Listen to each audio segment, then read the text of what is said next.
चलो बढ़ते हैं अगले सवाल की ओर। ये रहा अगला सवाल। यदि दो तरंगों का आयाम 3 मिलीमीटर तथा 4 मिलीमीटर है तथा वे एक माध्यम से एक ही दिशा में चल रहे हैं तो उन बिंदुओं पर परिणामी आयाम ज्ञात करो जिन पर कालांतर 0 और पाई दिया हुआ है। 2014 में पूछा गया सवाल है। तो पहला हम देख रहे हैं A1 का वैल्यू मिल गया हमको 3 मिलीमीटर और A2 का वैल्यू मिल गया हमको 4 मिलीमीटर, ये दिया हुआ है भैया।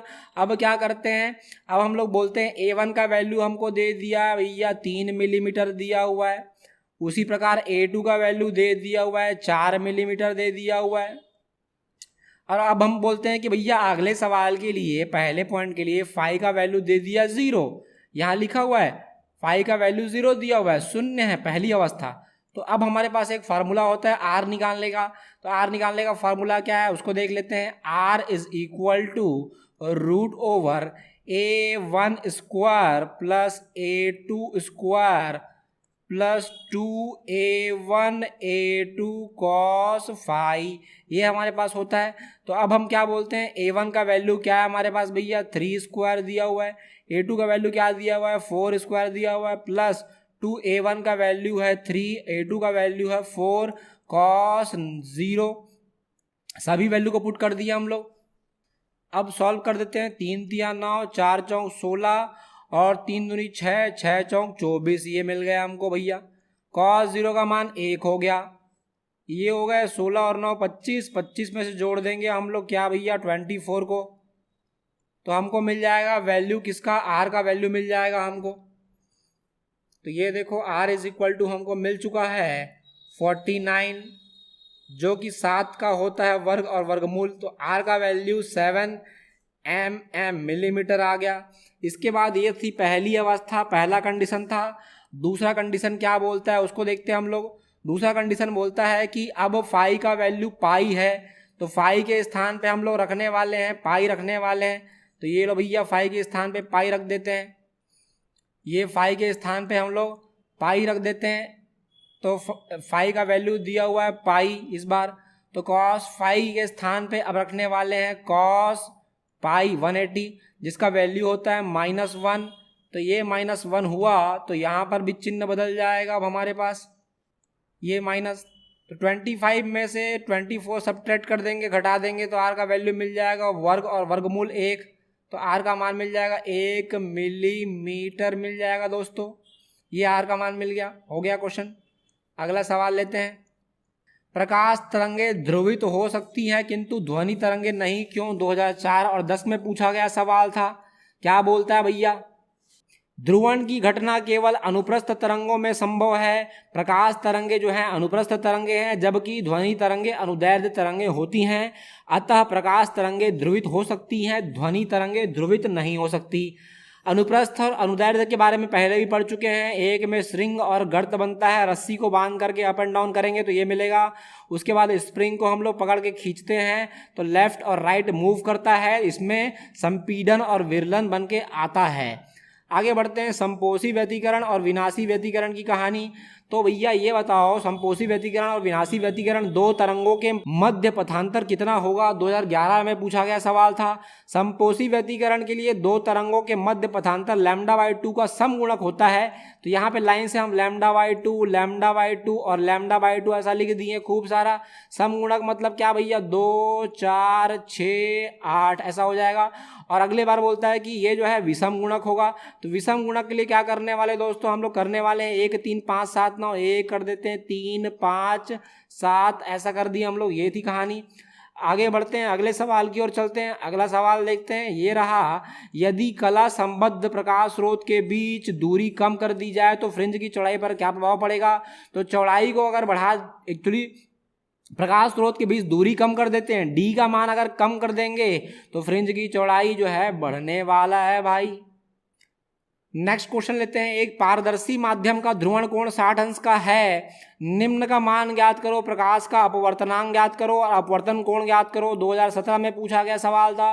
ब्रूस्टर के नियम से हम लोग ये सूत्र जानते हैं, mu is equal to 10 IP और IP का मान दिया हुआ है 60, तो mu is equal to 10 IP। तो लो भैया हम लोग उसको सॉल्व करना स्टार्ट करते हैं। तो हमारे पास म्यू का वैल्यू दे दिया हुआ है tan IP एक फार्मूला होता है हमारे पास, और IP का मान दे दिया हुआ है 60 डिग्री 60 अंश दिया हुआ है, तो म्यू का वैल्यू हम लिख देते हैं tan 60 लिख देते हैं, और tan 60 मतलब होता है √3 वर्गमूल 3, इसका आंसर हो जाएगा भैया। उसके बाद ये सेकंड वाला वैल्यू पूछता है जो बोलता है कि अपवर्तन कोण ज्ञात करो, जो कि हम देख रहे हैं IP plus R is equal to 90, IP plus R is equal to 90 हमको दिखाई दे रहा है, तो हम बोले IP plus R is equal to 90, ये फार्मूला होता है। तो IP का तो मान जानते हैं दोस्तों, वो है 60 प्लस R वैसा ही है, 90 भी वैसा ही है। R is equal two plus 60 को शिफ्ट करेंगे तो उधर जाके क्या हो जाएगा, -60 हो जाएगा, और R इज इक्वल टू मिल गया हमको क्या भैया, 30 अंश मिल गया, और ये हमारा रिक्वायर्ड आंसर हो गया यार। अगला क्वेश्चन 2017 में पूछा गया है, बोलता है कि दो तरंगों की तीव्रता का अनुपात ज्ञात करना है, 9:16 है। यदि ये तरंगे व्यतिकरण करती हैं तो महत्तम और न्यूनतम संभवन तीव्रता का अनुपात ज्ञात करेंगे। 2017 में पूछा गया सवाल है। बनाने का एक तरीका है, मेथड है, उस तरीके को ध्यान से देखो और हमको समझ में आ जाएगा। I1/I2 का मान दिया 9/16, इसी को हम A1²/A2² बोलते हैं, 9/16। तो चलो भाई देखते हैं क्वेश्चन कैसे बनेगा हमारे पास। तो हमारे पास सबसे पहले क्वेश्चन में दिया हुआ है I1/I2 का मान 9/16 दिया हुआ है दोस्तों। अब हम क्या बोलते हैं, इसी को A1²/A2² का मान दिया है 9/16 दे दिया हुआ है। दोनों के पास स्क्वायर है तो हम क्या बोलेंगे, A1/A2 whole square is equal to 9/16 लिख देते हैं हम लोग। वर्ग हटाने वाले हैं, वर्गमूल लेने वाले हैं। A1/A2 इज इक्वल टू 9/16, तो भैया वर्गमूल ले लेते हैं, 9/16 ले लिए।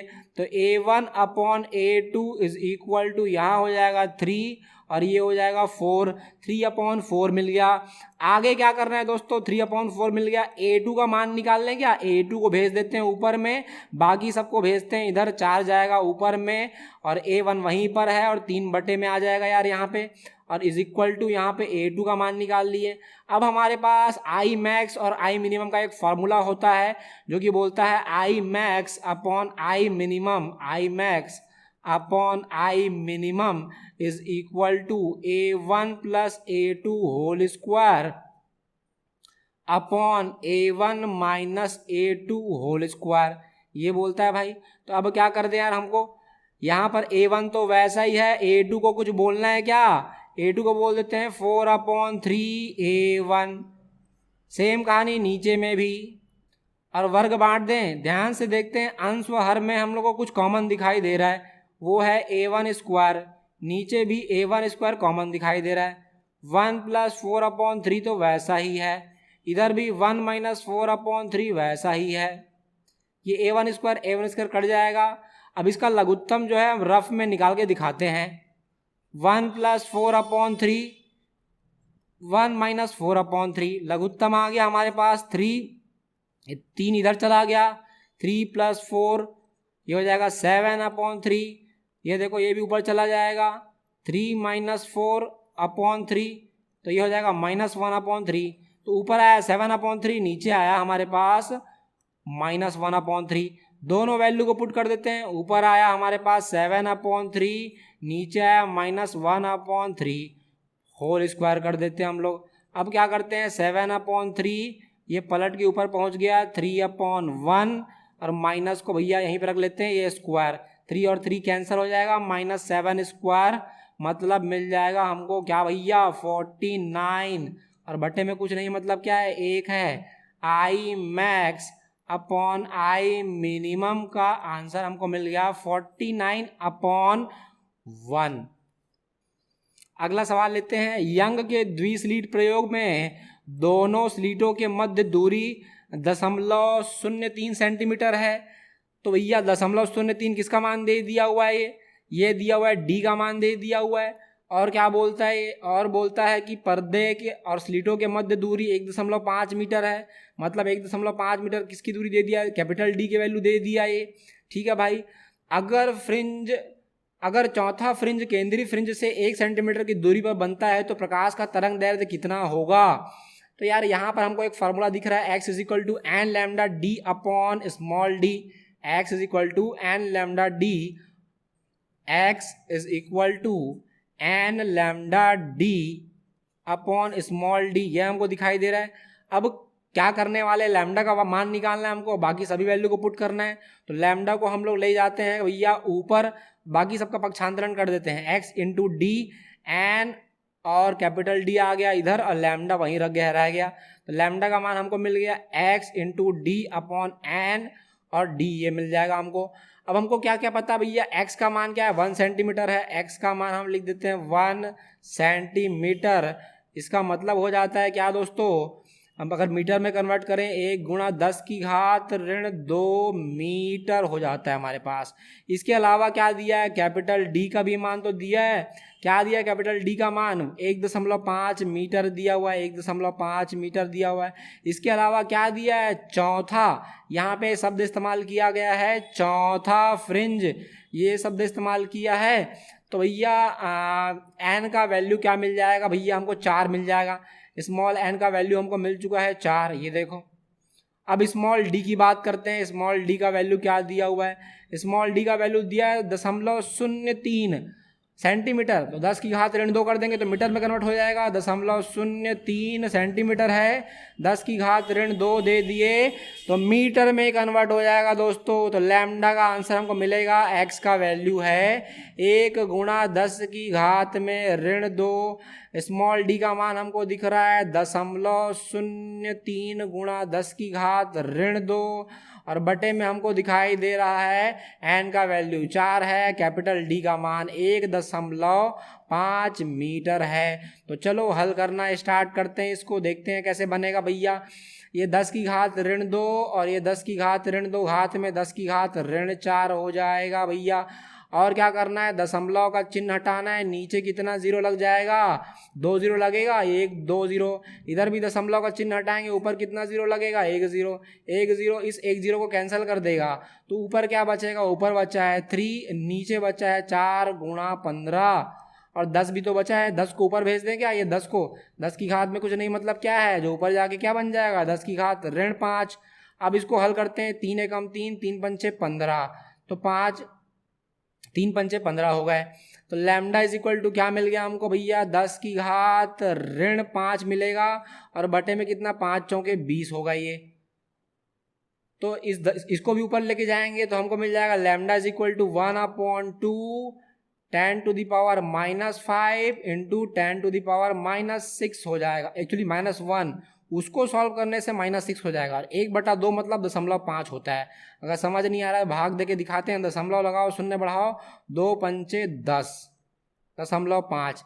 तो लैम्डा का मान आ गया हमारा भैया 0.5 गुणा 10 की घात ऋण 6, ये देखो 0.5 गुणा 10 की घात ऋण 6 आ गया। लेकिन हमको आंसर एंगस्ट्रॉन में चाहिए तो हम इसको 3 जीरो दे देते हैं और दशमलव को शिफ्ट कर देते हैं, टोटल 4 जीरो देते हैं इसको। तो लैम्डा के बाद यहाँ पर इसको 4 जीरो देंगे, देखो दोस्तों 1 2 3 4 जीरो दे देंगे, 5 जीरो दे देंगे इसको और यहाँ पे लगा देंगे दशमलव, 10 की घात ऋण 6, ऋण 6 जो है वो ऋण 10 हो जाएगा। क्यों, क्योंकि हमने इसको 4 जीरो दिया है, जब इसको हमने 10 की घात 4 दिया है तो हम साइड में 10 की घात ऋण 4 भी लिख सकते हैं। यही 10 की घात ऋण 4 10 की घात ऋण 6 से जुड़ा है और 10 की घात क्या बना लिया, ऋण 10 बना लिया। अब ये सब क्यों कर रहे हैं तामझाम दोस्तों, इसके पीछे कारण क्या है, तो कारण ये है भैया कि अब इसको हम लिखेंगे 10 की घात ऋण 10 मतलब एंगस्ट्रॉम होता है।